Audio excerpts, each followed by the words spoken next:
ನಾಡು ಇಲ್ಲವೇ ಮಡಿ ಬ್ರಿಟಿಷರನ್ನ ಭಾರತದಿಂದ ಬಿಟ್ಟು ತೊಲಗಿಸೋದಕ್ಕೆ 1942 ಆಗಸ್ಟ್ 8ರಂದು ಮಹಾತ್ಮ ಗಾಂಧೀಜಿಯವರು ಅಸಹಕಾರ ಚಳುವಳಿಗೆ ಕರೆ ಕೊಡ್ತಾರೆ. ಇದೇ ಸಂದರ್ಭದಲ್ಲಿ ಕರ್ನಾಟಕದಲ್ಲಿ ಮೈಲಾದೇವ ತನ್ನ ಅಸಹಕಾರ ಚಳುವಳಿಗೆ ಧುಮುಕ್ತಾರೆ ಮತ್ತು ತನ್ನ 30ನೇ ವರ್ಷದಲ್ಲಿ ಬ್ರಿಟಿಷರ ಗುಂಡೇಟಿಗೆ ಬಲಿಯಾಗ್ತಾರೆ. ಅವರ ಸ್ಮಾರಕದಿಂದ ಕರ್ನಾಟಕ ರಾಷ್ಟ್ರ ಸಮಿತಿ ಪಕ್ಷ ಯುವ ಜನರಿಗೆ ಕರ್ನಾಟಕದಲ್ಲಿರುವಂಥ ಭ್ರಷ್ಟ ರಾಜಕಾರಣಿಗಳನ್ನು ತೊಲಗಿಸೋಣ ಅಂತೇಳಿ ಕರೆ ಕೊಡ್ತಾ ಇದೆ.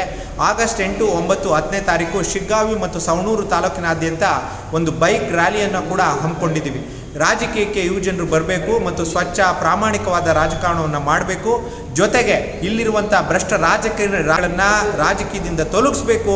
ಈ ಕಾರ್ಯವನ್ನು ಮಾಡಬೇಕು ಅಂತೇಳಿ ನಾವು ಕರೆ ಕೊಡ್ತಾ ಇದ್ದೀವಿ. ಅದ್ರ ಜೊತೆಗೆ ಶಿಗ್ಗಾವಿ ಮತ್ತು ಸವಣೂರು ವಿಧಾನಸಭಾ ಕ್ಷೇತ್ರದಲ್ಲಿ ಕರ್ನಾಟಕ ರಾಷ್ಟ್ರ ಸಮಿತಿ ಪಕ್ಷದ ಅಧ್ಯಕ್ಷರಾದ ರವಿಕೃಷ್ಣ ರೆಡ್ಡಿಯವರು ಸ್ಪರ್ಧೆ ಮಾಡ್ತಾ ಇದ್ದಾರೆ. ಹಾಗಾಗಿ ಶಿಗ್ಗಾವಿ ಸವಣೂರು ಮಹಾಜನರು ಭ್ರಷ್ಟರನ್ನ ರಾಜಕೀಯದಿಂದ ತೊಲಗಿಸುವಂಥ ನಿರ್ಣಯವನ್ನು ಕೈಗೊಳ್ಳಬೇಕು ಅಂತೇಳಿ 10ನೇ ತಾರೀಕು ಬೃಹತ್ ಜನಾಂದೋಲನವನ್ನು ಹಮ್ಮಿಕೊಂಡಿದ್ದೀವಿ. ಇಂಥ ಸಮಾವೇಶಕ್ಕೆ ತಾವೆಲ್ಲ ಆಗಮಿಸಬೇಕು ಮತ್ತು ಸಹಕಾರವನ್ನು ಕೊಡಬೇಕು. ಸಾಕಷ್ಟು ಯುವಜನರು ಈ ಕಾರ್ಯಕ್ರಮದಲ್ಲಿ ಭಾಗವಹಿಸಿ ಈ ನಾಡನ್ನು ಭ್ರಷ್ಟರಿಂದ ದುಷ್ಟರಿಂದ ಸಂರಕ್ಷಿಸಬೇಕು ಅಂತ ನಾನು ಕೇಳ್ಕೊಳ್ತಾ ಇದ್ದೀನಿ. ನಾನು ಜ್ಞಾನಸಿಂಧು ಸ್ವಾಮಿ, ರಾಜ್ಯ ಕಾರ್ಯದರ್ಶಿ, ಕರ್ನಾಟಕ ರಾಷ್ಟ್ರ ಸಮಿತಿ ಪಕ್ಷ.